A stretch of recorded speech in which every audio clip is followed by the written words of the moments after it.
আজকে শখের ব্যাটারে নুডলস খাওয়াই আটকাবো। ফুডে এক প্যাকেট ইনস্ট্যান্ট নুডলস নিচ্ছি, পেঁয়াজ কাঁচামরিচ ডিম নিয়ে নিচ্ছি। এখন গরম পানিতে নুডলস গুলা সিদ্ধ করার জন্য লবণ আর তেল দিয়ে পানিটা উঠে নুডলস গুলা দিয়ে দেবো। এরপরে ঘুরতে ঘুরতে ঘুরতে ঘুরতে নুডলস গুলা যখন একটু নরম হয়ে যাবে তখন নুডলস গুলারে সুন্দর করে নামা ঠান্ডা পানিতে ধুয়ে নিব। তারপর তেল গরম করে পেঁয়াজ কুচি দিয়ে পেঁয়াজটা একটু হালকা ভেজে ওইটার মধ্যে দিয়ে দিলাম কতগুলা ডিম। ডিমের মধ্যে লবণ দিয়ে ডিমগুলারে ঘুরতেই থাকলাম।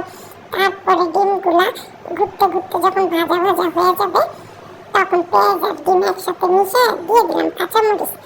এরপর দিয়ে দিব ওই যে সিদ্ধ করা নুডলস গুলা দিয়ে মশলা দিয়ে এরপর আবার ঘুরতে থাকবো। ঘুরতে 2 মিনিটে নুডলস রান্না শেষ হয়ে গেল। এখন নুডলসটা শখের ব্যাটার জন্য নিয়ে যাব। দেখতে কি সুন্দর হয়েছে না? আজকে না আটকে যাবে কই। ওমা, কতক্ষণ পরে চিন্তা করে দেখলাম আমার তো কোনো শখের ব্যাটাই নেই, নুডলস দিয়ে করবো কি? তাই নুডলস গুলারে নিয়ে বসে বসে খাওয়া ধরলাম। যা, একাই খাই, শখের ব্যাটার আর খাইতে হবে না।